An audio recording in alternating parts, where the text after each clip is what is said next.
Salut les trackers de l'écho, c'est moi, Salim Nesba. Si vous suivez Tracker depuis un moment, vous avez sans doute acquis de bonnes bases en investissement. Enfin, on l'espère. Cette année, de nombreux auditeurs ont rejoint l'aventure Tracker. Et on me dit dans l'oreillette que parmi eux, certains hésitent toujours à se lancer ou ne savent pas par où commencer. Alors cet été, Tracker vous propose de repartir de zéro en ressortant de nos tiroirs les tutos bourse. 10 épisodes pour apprendre les bases de l'investissement intelligemment. De quoi remettre tout le monde à niveau pour l'arrivée de nouveaux tutos à la rentrée. Cette fois à destination de nos investisseurs les plus aguerris. Mais je ne vous en dis pas plus pour le moment. Je vous laisse avec cet épisode. À bientôt. Salut, je suis Salim Nesba, journaliste spécialisé dans les marchés financiers pour l'Écho. Vous écoutez notre podcast Tuto Bourse.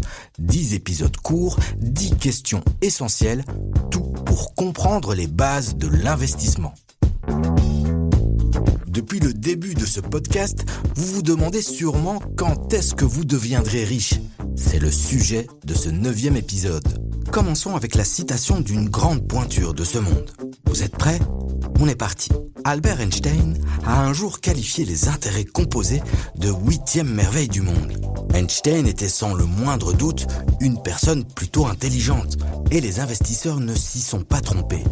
Ça nous semble essentiel à présent de voir de plus près ce concept d'intérêt composé.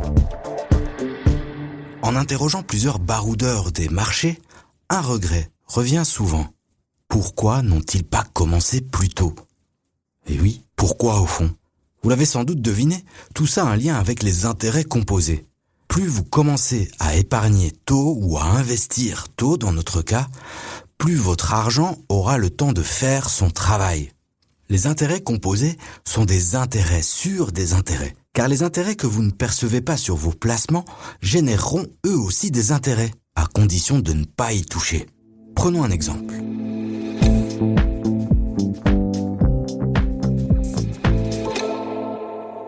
Disons que vous êtes madame et monsieur Sigal et que vous investissez 10 000 euros en bourse. La première année, vous obtenez un rendement de 5%. Bien joué, vous avez maintenant 10 500 euros, soit une plus-value de 500 euros. Ces 500 euros, vous les retirez tout de suite pour vous offrir ce joli téléphone qui vous fait de l'œil. Vous laissez les 10 000 euros initiaux dans votre compte d'investisseur. Je suis monsieur Fourmi. J'ai également investi 10 000 euros avec un rendement de 5%. Mais contrairement à vous, je ne décide pas de toucher à ma plus-value. Elle est totalement réinvestie. L'année suivante, rebelote. Madame et monsieur Sigal gagnent à nouveau 500 euros avec leur mise de 10 000 euros. Dans le même temps, moi, monsieur Fourmi, je réinvestis mes 10 500 euros et avec le même rendement que monsieur et madame Sigal, j'obtiens 10 525 euros à la fin de l'année. J'ai donc 525 euros, alors que monsieur et madame Sigal n'ont que 500 euros. Imaginons que notre rendement annuel est de 5%. Monsieur et madame Sigal, en 5 ans, ont retiré à chaque fois leur plus-value, soit un total de 2500 euros. C'est les 500 euros qu'ils gagnaient tous les ans. Moi, monsieur Fourmi, après 5 ans, et toujours avec 5% de rendement annuel, ma plus-value s'élève à 2762 euros. Et toujours sur le même raisonnement, après 10 ans, on est à 5000 euros de plus-value pour monsieur et madame Sigal, contre 6250 euros pour moi. Et enfin, après 20 ans, madame et monsieur Sigal, qui ont donc retiré tous les ans leurs 500 euros de plus-value, arrivent à une somme de 10 000 euros tout rond. Moi, qui n'ai rien retiré du tout et qui a fait confiance à Albert Einstein et la force exponentielle des intérêts composés, je me retrouve avec une plus-value de 16 530 euros et beaucoup de virgules. Vous voyez, c'est assez simple, ce principe des intérêts composés. Les 500 euros d'intérêt de la première année génèrent à leur tour des intérêts la deuxième année, et ainsi de suite. Cela garantit une croissance exponentielle de votre portefeuille. Cet exemple montre aussi l'intérêt d'avoir une stratégie au long terme.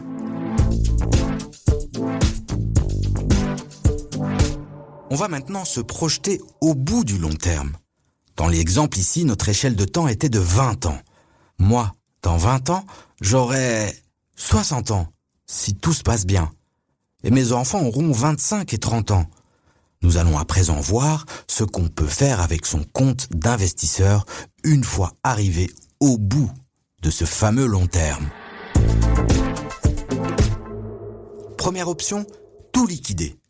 En d'autres termes, je décide à 60 ans de vendre toutes mes actions, toutes mes obligations, je passe à la caisse, comme on dit. Avec tout cet argent, je m'offre un magnifique voyage, peut-être sur la Lune. Je donnerai un petit coup de pouce à mes enfants pour financer un projet ou l'achat d'une maison. Mais quand j'aurai dépensé tout cet argent, ce sera fini.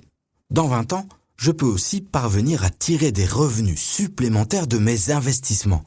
Autrement dit, gagner de l'argent avec l'argent que j'ai investi. Et il existe plusieurs façons de le faire. Nous allons en examiner 2 ensemble. Les dividendes. La distribution des bénéfices des entreprises. Vous vous souvenez ? Si tout s'est bien passé, vous les avez réinvestis tout en construisant votre portefeuille. Et ils ont bien contribué à la croissance de vos actifs. Maintenant que les actifs sont constitués, ils peuvent également vous procurer un revenu. Peut-être avez-vous d'ailleurs beaucoup d'actions à dividendes dans votre portefeuille. Alors la deuxième option consisterait, plutôt que de tout vendre, à ne plus réinvestir ces dividendes, mais à les considérer comme un revenu. Après bien entendu, une retenue à la source de 30%. N'oubliez pas notre épisode sur les coûts. Une troisième option consiste à réorganiser votre portefeuille pour y inclure davantage de titres à dividendes. Par exemple, il existe des fonds et des trackers qui ne se focalisent que sur cet aspect et n'investissent que dans des entreprises qu'on appelle les aristocrates du dividende. Ce n'est pas un titre honorifique, mais plutôt un club très fermé. Ce sont des sociétés qui vont payer un dividende dont le rendement augmente d'année en année pendant une longue période. On parle généralement de plus de 25 ans. Recevoir un dividende qui augmente chaque année semble être une bonne base pour se constituer un revenu, non ?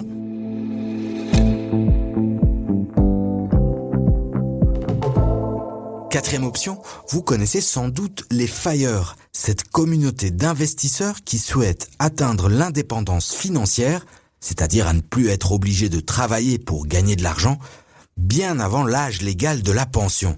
L'une des pierres angulaires des FIRE, c'est la règle des 4%. Mon collègue Marc Lambrex va nous l'expliquer.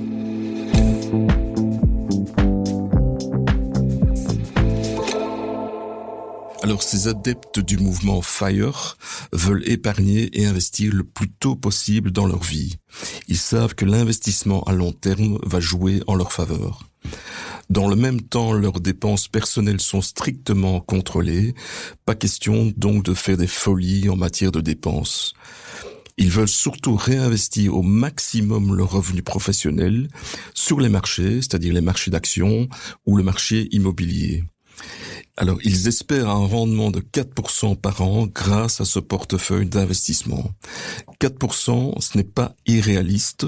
Cela correspond grosso modo à la moyenne annuelle du rendement des actions belges de 2000 à 2021. On est même à plus de 5% sur les 50 dernières années. Alors, vous vous demandez sans doute combien d'argent il vous faut pour suivre une telle stratégie. Disons que vous voulez avoir à votre pension un revenu mensuel de 2 000 €. Cela représente 24 000 € par an. Selon la règle des 4% si chère aux FIRE, vous devrez disposer d'un portefeuille d'investissement de 600 000 €. Bien sûr, pour de nombreuses personnes, avoir un portefeuille d'investissement de 600 000 €, c'est totalement irréaliste. Si on met la barre plus bas, le principe devient plus abordable. Disons que vous tablez sur un revenu complémentaire de 500 € par mois.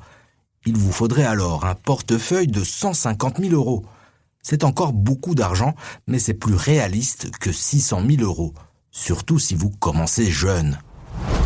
Et vous pouvez poser la question à votre grand-mère, 500 € de pension supplémentaire par mois, ce n'est pas négligeable. Bien sûr, tout ça a l'air très simple sur papier. En réalité, on n'est jamais certain d'atteindre les objectifs de rendement qu'on se fixe, aussi minimes soient-ils. Seule certitude, c'est que sur le long terme, c'est beaucoup plus facile.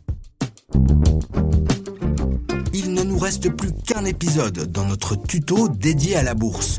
Dans le prochain numéro, je vous donnerai des pistes pour approfondir vos connaissances et aussi pour gagner du temps dans vos recherches. Les 10 épisodes de cette série Tuto Bourse sont là pour enrichir vos connaissances boursières et survoler les bases pour investir intelligemment. Nous espérons que cet épisode vous a plu. N'hésitez pas à écouter les autres tutos bourse réalisés par l'Écho. Et si l'investissement vous intéresse, allez jeter une oreille à Tracker, notre podcast qui donne chaque semaine la parole aux nouveaux investisseurs. À bientôt!